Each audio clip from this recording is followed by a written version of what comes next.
So watching from season 4, episode 3, Merrily We Go, I pulled from this episode that it was a massive world builder.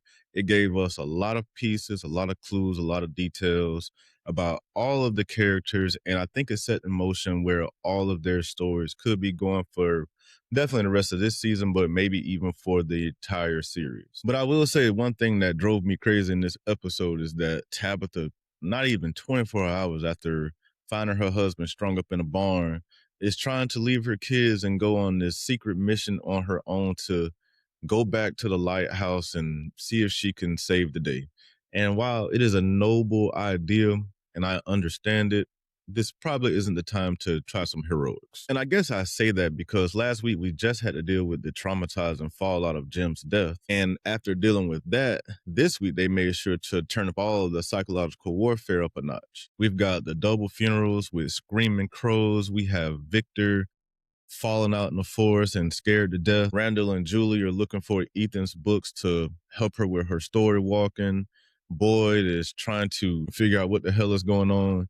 We have Jade trying to unlock his brain. We have Victor and Ethan trying to find the Lake of Tears. Like, we have it all in this episode. So let's go ahead and recap and break down the episode, and let's talk about everything in between. And we're definitely going to talk about those insane Easter eggs that were dropped in this episode, especially the one about the pulled tooth. So go ahead and hit that subscribe button, and let's go ahead and jump right into it, because this episode starts out kind of slow for us and it eases us into the tension. We have Fatima that runs into Elgin in the kitchen, and while she's initially startled, she goes over and talks to him and basically tells him that she needs his help.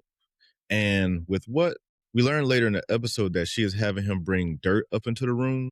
I'm not sure why he's bringing dirt into the room and what significance that dirt is going to have. And where is he even getting this dirt from? I guess that's the biggest question into unlocking what they're trying to do. And I'm sure we'll learn more about that as the season goes, but that's just how the episode starts. Meanwhile, we have Boyd and Acosta in the post office, and he tells her that, basically the shit that you did was crazy and I can't have you doing that anymore. And she asks him for a bullet, but he makes a bargain with her. Okay, I'll think about giving you a bullet, but there's something that I want you to do for me first.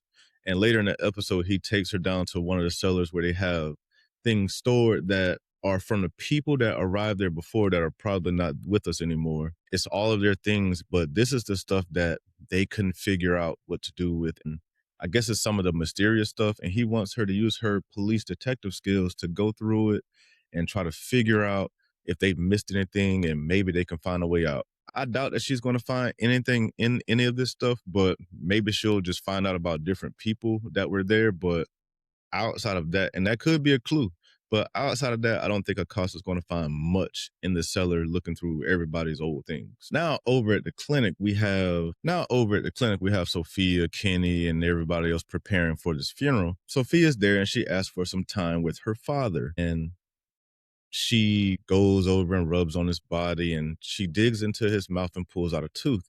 And she tells him that I can't let you go without, basically collecting a souvenir. And what do you guys think the significance of her pulling out that rotted tooth? And why is the tooth rotted? I'm hoping that he brushes his teeth on a regular, and I'm assuming that he does. He looks like a pretty clean individual when he was living. So I'm wondering why this tooth is even rotted.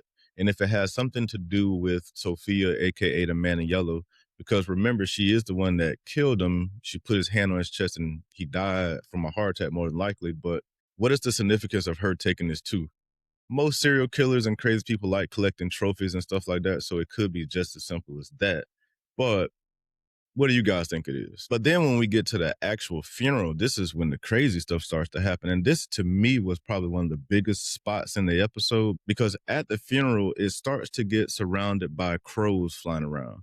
And I know we've all kind of heard some of the stories and theories around crows in general, that maybe they carry spirits or they carry the spirits of the dead or whatever.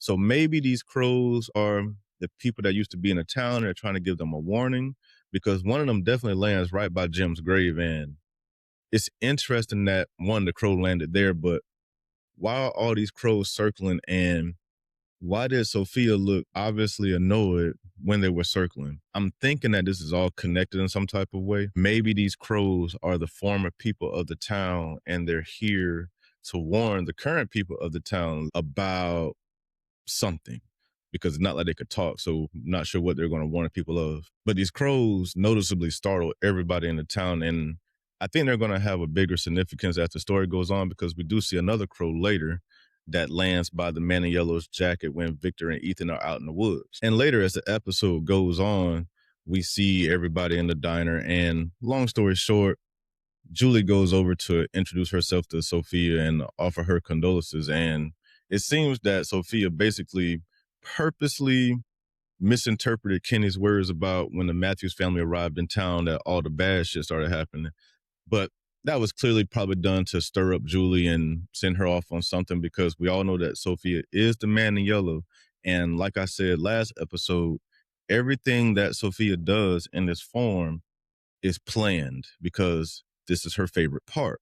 And we have to start thinking that if this is its favorite part, then it's stirring up all this shit on purpose. But what is that purpose? And it's obviously to create total chaos and for everybody to basically kill each other. Now, I don't believe this group of people will do that, because they seem a little bit more connected than what the other previous groups have sounded like. But the other reason I say that is because this group is apparently, in my opinion, getting close to something. And I'm not quite sure what that something is. It could be to getting out. It could be to figuring out who the man in yellow is, or more information about the town, maybe how to save the kids. Who knows which one it is, or it could be all of them. But I do think they're getting close to something. So one of the other things that happens in this episode is Tabitha and Victor's father go out to the bottle tree, and she doesn't need to tell him her plan because he's already kind of figured it out. But while they're at the bottle tree, the boy in white shows up. And did you guys notice that he can actually see the boy in white? Because people in the past haven't been able to see him. Only certain people have been able to see the boy in white. So this is clearly another change in the town, that the boy in white can be seen by more than the people that it has chosen to see it. And another thing that I noticed was that the boy in white clearly aged up. He is not a little boy in white anymore. He is now a big boy in white. And when he shows up, he basically tells Tabitha that the tree is not going to work anymore, and you're asking all the wrong questions. While she's obviously frustrated, and she clearly wasn't happy to see the boy in white, because she's just like, what do you want? But she's not asking him the right questions either, which leaves me to ask, what are the right questions? And I'm sure it's not as simple as, hey, how do I help the kids? Because that would just be too simple. And if that was the case, we probably wouldn't even have season 5 coming.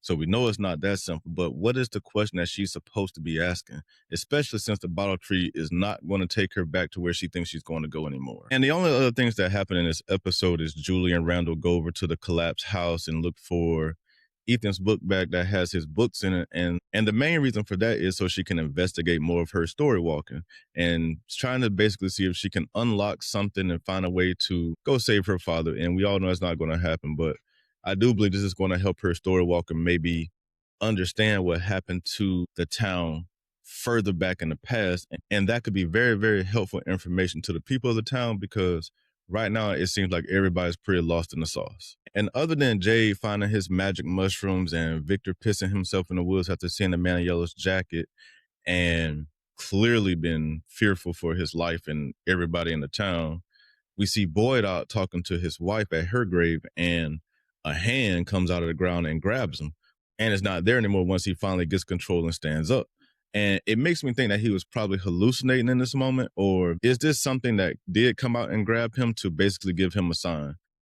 All of this tells me that they're getting close to something, and something is trying to scare them. That's the one thing I took from this episode. Everybody is going through a sense of fear, and it is starting to get laid on thick, and everybody at this point is traumatized by something. Now let's put our detective cap on and talk a little bit more about some of the things that I picked up in this episode. And let's start with the boy in white. So like I said, he told Tabitha that the bottle tree isn't going to work anymore, and we noticed that he aged up.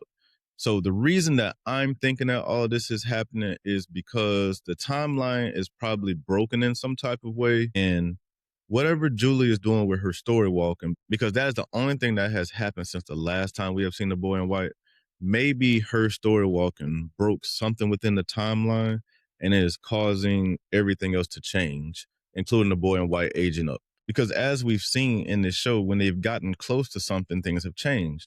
In the first couple of seasons, it was one thing. And then in the third season, they had snow.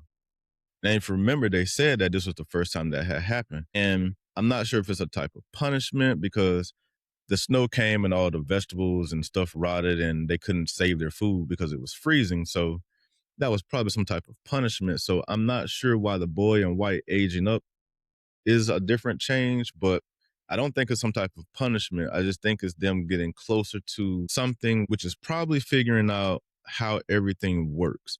I don't think they're figuring out, at least not yet, how to get out, but I do think they're getting a little bit closer to maybe figuring out how everything works, and they may even be getting close to the end of the cycle. And maybe that's why the boy in white is aging up and things are changing, because maybe the cycle is getting close to an end, because Sophia, aka the man in yellow, did say that this is her favorite part, and maybe her favorite part is close to the end of the cycle because that's when usually the chaos happens and everybody probably kills each other. So maybe this is getting close to the end, and that's why things are starting to change. And with them changing, maybe the people of the town have a chance to actually save themselves. Which takes me to Victor and the man in yellow and that jacket in the forest. And he was clearly petrified, because that tells me that he's encountered the man in yellow before. I'm not sure if you guys let me know if you remember Victor saying anything in the past about having some type of encounter with the man in yellow. I'm thinking that he did, or maybe it's from his drawings and something that he remembered, but he usually draws things that he saw. So I'm thinking that he had some encounter with the man in yellow, probably when he was younger and the town got massacred the first time, when his mother went missing and his sister went missing. And speaking of his sister Eloise, there was no mention of her or no hints of her in this episode, but I'm interested to see how the whole Eloise of everything plays out, because I'm starting to think that she may not be dead. But if she isn't dead, the real question is, where is she? Or could she be a version of the man in yellow? Because I think the man in yellow, like Sophia and maybe some others, I think he can change into the victims of the people that he's probably killed, which also made me question last week when we saw Jim, was that really Ghost Jim, or was that the man in yellow maybe sending Ethan on some type of rabbit hunt? And I'm not sure which one it is yet, and I don't think any of us do unless you just have the keys to the kingdom.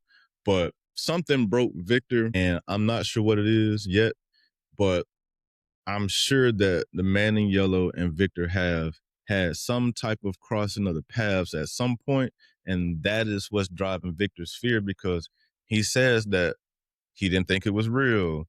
He thought he made it up in his head. And this was clearly some type of defense mechanism to protect himself, because this is clearly real. And that kind of takes us to the whole Lake of Tears thing, because that's what they were searching for when they were in the forest, because Victor took Ethan out to the Brundles where they saw Jade floating in the water and, trying to unlock his brain, doing some form of meditation. There were Brundles could be the Lake of Tears, because, Victor said he didn't like it there. It felt funny.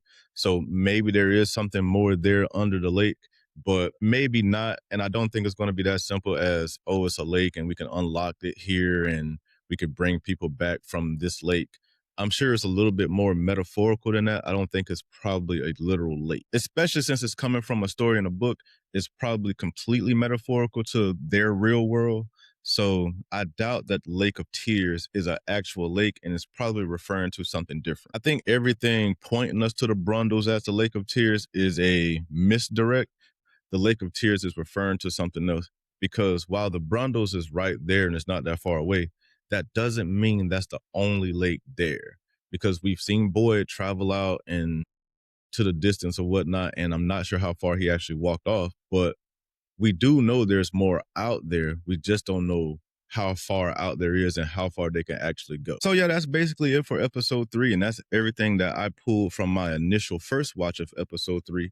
I'll probably go back and watch this again and do a deeper dive into the episode. And I want to do a theory video this week as well, to kind of see where we are, especially now that we have this world builder of an episode to kind of fill in some of the clues that we got from last week. So I think this is a really good time for a theory video to kind of see if we can ourselves solve what is happening in the town right now, because I do think we're on the cusp of something close, and what it is, I don't know, but I don't think we're getting out. Even when we finish the series, I don't think we get out. Maybe a few people get out. I don't know, but I don't think anybody's getting out because I'm starting to think that this is some type of thing where everybody may already be dead. And the only reason I say that is because we have reincarnated versions of other people like Miranda, who is Tabitha, and Christopher, who is Jade, and stuff like that. And it just makes me feel like maybe everybody here is just a reincarnated version of everybody before, and that this could really maybe happen again. That would be a terrible way to end the show after spending all this time with it. So I doubt they do that to us, but I could see that being one version of the way the show ends. But what if they do get out? What clues are being laid right now do you guys think are going to be the ones that help them get out? What do you guys think about those crows? Do you think the crows are the key to getting out? Are they the people from the town trying to warn them that, hey, don't do something, or hey, listen to us? I'm just not sure what the crows mean, but the crows seem eerily important because why now? Because the only other time that we've seen crows is when at the fallen tree when somebody gets ready to come in town. And please correct me on that if I'm wrong, but I don't recall seeing crows just flying around very often, especially at some of the funerals that we've seen. I think we've seen what, 3 funerals, something like that. And I don't remember a crow ever showing up, at least not until Sophia showed up in town, and we know that's the man in yellow. So maybe the crows are there on purpose because she's there. And we all know that she's more than likely the ultimate architect of everything. So maybe the crows are there to warn people away from something that she is bringing. The only thing I know is that crows have been rumored to be messengers of the spirit world. And I'm going to die on this hill of thinking that the crows are important. And while they had a small role in the entire episode, small things usually go overlooked. And I think those crows have some type of semblance of some type of message that's trying to be delivered. And maybe they aren't the ones that are going to deliver it, but I think it's there to make the townspeople notice something, because obviously Boyd and everybody else saw him, but but Boyd seemed unusually thrown off by this moment because it's clearly never happened before.